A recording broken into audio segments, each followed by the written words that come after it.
बरसात के दिनों में अगर किसी को बहुत ज़्यादा बुखार हो रहा है, सर में दर्द है या आंखों के पीछे दर्द हो रहा है, मतली हो रही है, भूख नहीं लग रही, कै आ रही है और जोड़ों में दर्द हो रहा है या जिस्म पे कोई रेड रंग के निशानात हैं या बाहर से पैदा हो गए तो और बीपी भी लो हो रहा है तो फौरी तौर से अपना टेस्ट करवा लें, कहीं ये डेंगू ना हो, क्योंकि डेंगू एक जानलेवा मर्ज़ है।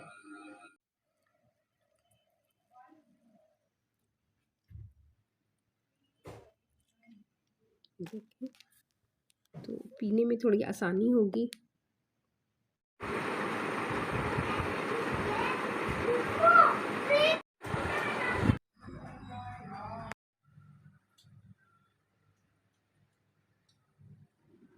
अस्सलाम वालेकुम, कैसे हैं आप सब लोग। आज की ये वीडियो पपीते के पत्ते के रस के बारे में है और मेरी होम्यो मेडिसिन है जो कि इसी पपीते से बनी है, उसके बारे में मैं बताऊंगी और डेंगू फीवर में इसका क्या ताल्लुक़ है, कैसे ये हमें सेफ़ रख सकता है उसके बारे में। तो आइए, पपीते के पत्ते दो तरह के होते हैं क्योंकि इसकी दो किस्में होती हैं, एक छोटे साइज़ का होता है वो भी अच्छा होता है और एक होता है बड़े साइज़ का। ये पहाड़ी इलाकों में ये बड़े साइज़ का है, यहाँ से मुझे बड़े साइज़ का मिला है। इसको मैंने क्या किया है, इसकी रस को मैं इस्तेमाल कर रही हूँ।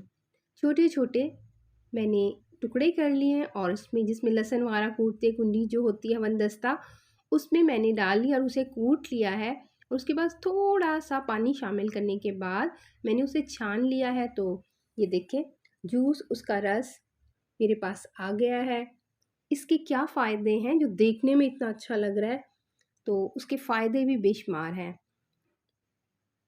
पीने में कड़वा है, बहुत कड़वा है, बट याद रखें जो भी चीज़ बहुत ज़्यादा कड़वी होती है उसमें मेडिसिन होती है शामिल कुदरती तौर से और वो जो भी कड़वापन होगा वो जरासीमों को हिलाक करेगा। जैसे कि नीम का पत्ता हो गया, उस वो भी बहुत कड़वा है और उसके बहुत ज़्यादा फ़ायदे हैं, खून को साफ़ करता है।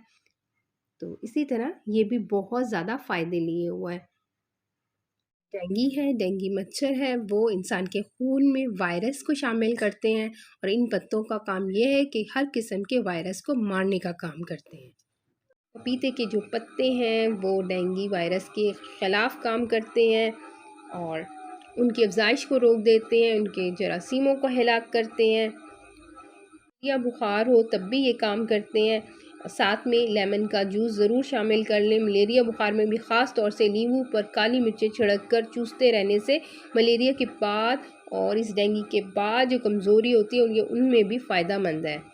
किन लोगों को या फिर पपीता किन लोगों को नहीं खाना चाहिए, तो प्लीज़ हामला ख़वातीन इस जूस का इस्तेमाल, इन पत्तों के रस का इस्तेमाल या इन पत्तों का इस्तेमाल बिल्कुल भी ना करें, क्योंकि इनका एक काम होता है, जिन लोगों को मेंसेस नहीं होते तो ये रस उनके लिए काम करता है। हामला खातून बिल्कुल भी इसको इस्तेमाल नहीं करेंगी।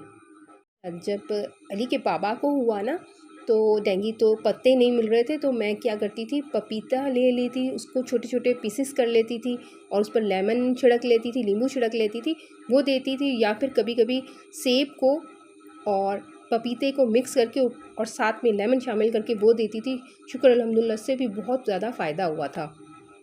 बहुत ज़्यादा तहकीक हुई इन पत्तों पर और होम्यो मेडिसिन तैयार की गई है जो कि डेंगू फीवर के लिए है। इसके अलावा वो फैटी लिवर के लिए भी है, तिली के लिए भी। और याद रखें जब भी कोई आपको डिजीज़ होती है तो सबसे ज़्यादा जो आपको वायरस की बीमारी होती है, वायरस से लगती है, तो उसमें हमारी तिली और हमारे जिगर का काम बढ़ जाता है, तो ये उनको भी फ़ायदा देता है ये पत्ता, याद रखें।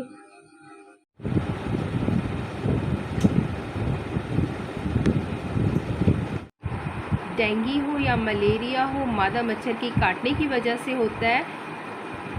जब मादा काटती है तो वो इंसानी ब्लड में अपना वायरस शामिल कर देती है, जिसकी वजह से वो खून के रास्ते मुख्तलिफ हिस्सों में पहुंच जाता है, नुकसान पहुंचाता है।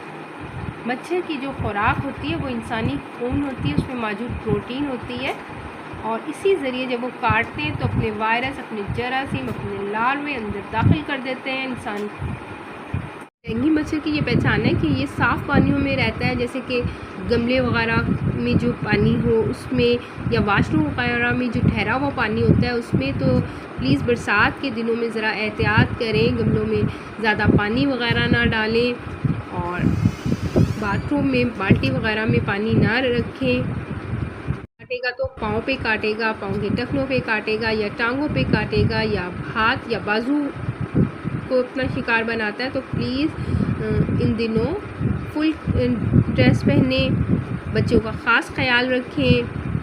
और ज़्यादातर ये सुबह सुबह के टाइम काटता है, या फिर जैसे ही सूरज गरूब होता है उस टाइम पर ये निकलती है मादा। तो प्लीज़ उस टाइम एहतियात कीजिए।